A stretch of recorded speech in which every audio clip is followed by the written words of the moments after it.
जय हिंद प्यारे साथियों, स्वागत है आपका सक्सेस एग्रीकल्चर इंस्टीट्यूट के इस ऑफिशियल यूट्यूब चैनल पर। जैसा कि पीछे दिख रहे थंबनेल को देखकर ही आप समझ गए होंगे कि हम किस बारे में बात करना चाह रहे हैं। आपके लिए बहुत ही बड़ी खुशखबरी है कि आपके द्वारा जो एमपीपीटी का एग्जाम्स आपने दिया था उसकी जो फर्स्ट काउंसलिंग थी उसकी अलॉटमेंट आ गए। मतलब जो भी बच्चों को कॉलेज अलॉट हुई है उनके लिए ये लिस्ट आ चुकी है कि कौन से बच्चे को कॉलेज मिली है, किस बच्चे को फ्री सीट मिली है, किस बच्चे को पेमेंट सीट मिली है। ये सब चीजों की जानकारी आ चुकी है, तो इसी के बारे में हम आपको एक जानकारी देना चाह रहे हैं। एमपीपीटी 2026 कॉलेज अलॉटमेंट, तो इसी के बारे में देख लेते हैं कि हमें कैसे अपने नंबर्स को देखना है, अपना कैसा देखना है कि हमें कोई कॉलेज अलॉट हुई है कि नहीं। वैसा कि लिस्ट ही आ गई है, बट आप अपना पर्सनल कैसे चेक करना है उसके बारे में हम बात कर लेते हैं। ठीक है, जैसे ही आप सबसे पहले आपको ऑफिशियल वेबसाइट पे जाना है। ऑफिशियल वेबसाइट याद रखना आपको ध्यान से, ये आपकी ऑफिशियल वेबसाइट रहेगी। इस पे आपको जाना है kbv.mponline.government.in पे। जैसे इस वेबसाइट पे आप आगे बढ़ेंगे, इस वेबसाइट को ओपन करेंगे तो आपके पास अगला पेज खुलेगा। अगला पेज इस टाइप का आपका खुल जाएगा, जहां पास आपको लिखा रहेगा जवाहरलाल नेहरू कृषि विश्वविद्यालय। ठीक है, JNKVV जबलपुर MP, या राजमाता विजय सिंधिया कृषि विश्वविद्यालय, जिसको बोलते हैं शॉर्ट में RVSKVB ग्वालियर। ठीक है, इन्होंने इसको मतलब ऐसा है कि इन दोनों कॉलेजेस ने मिलकर इस चीज को कराया, इस काउंसलिंग को कराया, इसकी वजह से इनका नाम दिया है। जैसे आपको खोलोगे तो आपको इस टाइप का अगला पेज, मतलब सबसे पहले ऑफिशियल वेबसाइट पे जाना है kbv.mp.in पर। ठीक है, mponline.in पे। उसके बाद जैसे ही पेज अगला पेज खोलेंगे तो आपका ये पेज ऐसा खुलेगा। यहाँ पास आपको एक ऑप्शन दिख रहा होगा, आपको एक ऑप्शन यहाँ पास दिख रहा है, यहाँ पास लिखा अंडर ग्रेजुएट। क्या लिखा हुआ है? Under graduate. इस अंडर ग्रेजुएट को जैसे ही आप क्लिक करेंगे नेक्स्ट पेज आपके पास खुल जाएगा, इस टाइप का आपका पेज खुलेगा। मतलब उसको जैसे क्लिक करेंगे अंडर ग्रेजुएट को तो आपको ये वाला पेज खुलेगा। इस पेज में आपको दो लिस्ट दिखेगी, इन लिस्ट को ध्यान रखना है। पहली लिस्ट लिखी है first round allotment opening closing RVSKVB JNKVB UG counselling 2026। मतलब कितना, मतलब कहाँ से इनका कट ऑफ, मतलब कितने नंबर से ओपन हुआ और कितने नंबर पे बच्चों का ये नंबर क्लोज हुआ, मतलब इनके बीच कितने नंबर्स या कितने बच्चों को लिया गया, वो आपको यहाँ पास लिस्ट दिख जाएगी। सेकंड एक लिस्ट और दी है first round allotment result of RSKVB and JNKVB UG counselling 2026। ये भी एक लिस्ट डली हुई है, किन बच्चों ने काउंसलिंग कराया था, किन बच्चों के नाम है नहीं है, उसकी ये लिस्ट यहाँ दिख जाएगी। लेकिन आपको जैसे अपना पर्सनल देखना है, अपना पर्सनल डिटेल्स डाल के आपको चेक करना पड़ेगा।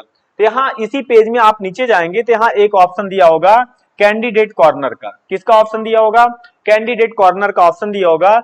इस कैंडिडेट कॉर्नर में दो ऑप्शन दिया होगा, एक आपका यहाँ पास लिखा ESB PAT एप्लीकेशन नंबर 2026, जो आपने काउंसलिंग कराया था उसमें एप्लीकेशन नंबर दिया होगा, उस एप्लीकेशन नंबर को आप यहाँ डालेंगे। उसके बाद आपने जो आपकी आईडी बनी हुई थी, जो आपने अपना आईडी क्रिएट किया था, उसका क्या करेंगे आप, जो भी पासवर्ड बनाए थे, जो आपने वेबसाइट अपना मतलब लॉगिन किया था या अपना जो आपने क्या किया था आईडी बनाई थी, उसमें क्या करोगे, यहाँ पास आपका जो पासवर्ड आपने बनाया था उस पासवर्ड को यहाँ क्लिक करोगे, यहाँ पासवर्ड डालोगे। उसके बाद यहाँ से आपका कैप्चा फिल करोगे, जो भी कैप्चा दिया रहेगा उसको फिल करके यहाँ आप क्या करेंगे, सबमिट करेंगे। यहाँ जैसे ही आप सबमिट करेंगे आपके पास नेक्स्ट पेज इस टाइप का खुलेगा। यहाँ से आपका जानकारी, आपकी डिटेल्स दिख जाएगी। जैसे आपको सबसे पहले यहाँ पर देखिए आपका क्या क्या कंप्लीट हो चुका है। आपने जो प्रोफाइल बनाया होगा जिसमें आईडी और पासवर्ड वगैरह बनाना रहता है, वो चीजें हैं, वो आपका डन है। जो ग्रीन है वो आपका डन हो चुका है। फिर आपको यहाँ पास कैंडिडेट रजिस्ट्रेशन का ऑप्शन दिख रहा होगा, वो भी आपका सही हो गया है। डॉक्यूमेंट, फिर इसके बाद आपने वेरिफिकेशन कराया तो भी ठीक है। उसके बाद आपने चॉइस फिलिंग कराया, जिसमें आपने चॉइस फिलिंग फिर उसको लॉक कराया होगा अपनी प्रोफाइल को, ये ऑप्शन है। इसके बाद आपको यहाँ पास लिखा हुआ है fee paid and download allotment letter. ठीक है, ये आप यहाँ से कर सकते हैं। आप जैसे ही करेंगे ये वाला क्लिक हो जाएगा और उसके बाद जैसे ही आप एडमिशन लेंगे तो आपकी ये पूरी चीजें कंप्लीट हो जाएंगी फर्स्ट राउंड की। फर्स्ट राउंड पे इतनी चीजें आपको देखना है। कैंडिडेट प्रोफाइल स्टार्टिंग में हो गया, उसके बाद आपका रजिस्ट्रेशन हो गया, उसके बाद आपने डॉक्यूमेंट वेरिफिकेशन कराया होगा, इसके बाद आपने चॉइस फिलिंग कराई होगी। अगला आपका है कि जो आपको यहाँ पास फी पेड एंड डाउनलोड का जो ऑप्शन दिया हुआ है वो वाला आपको करना है। जैसे ही आपने इस पेज को क्लिक किया होगा, ये अपना डिटेल्स डाल के आपने जो आपकी जो प्रोफाइल बनी होगी उसकी मतलब एप्लीकेशन नंबर और आपकी जो प्रोफाइल की पासवर्ड आपने बनाया उसको डाले होंगे। ठीक है, जैसे ही आगे बढ़े ए पेज खुला, इसमें आपको यहाँ पास आपकी फोटो दिखेगी, यहाँ आपकी फोटो आएगी। उसके बाद आपको यहाँ पास बताएगा एसबी पीएटी रैंक, कितनी रैंक आई हुई है, कितने आपके नंबर थे, फाइनल स्कोर आपके पीएटी में कितने नंबर रहे। जैसे किसी का है 81.77953।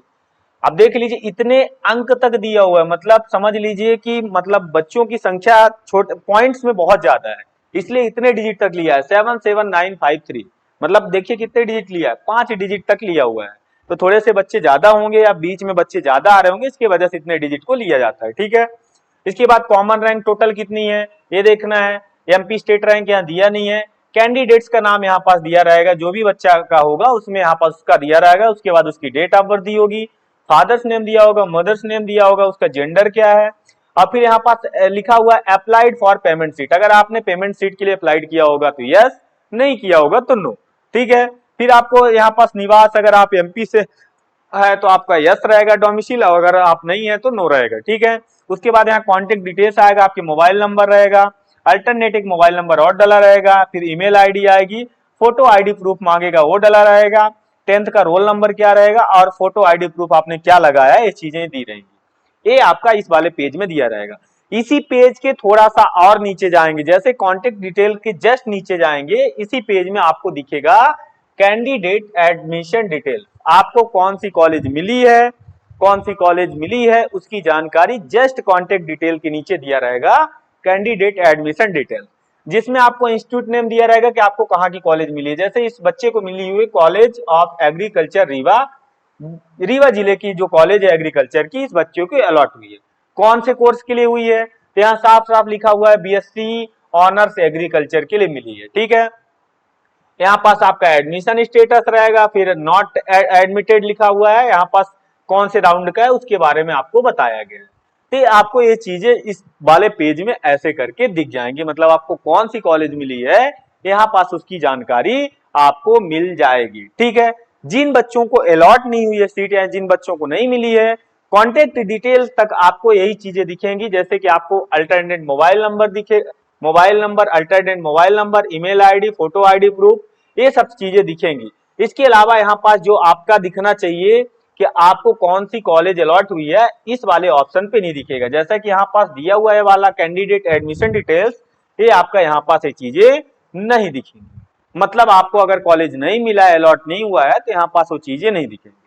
तो इतनी जानकारी आप अपनी देख सकते हैं, आपको कौन से कॉलेजेस मिल चुके हैं। आगे जो भी अपडेट आएगा आपको मतलब जल्द से जल्द आपको प्रोवाइड कराया जाएगा, आपको अपडेट किया जाएगा।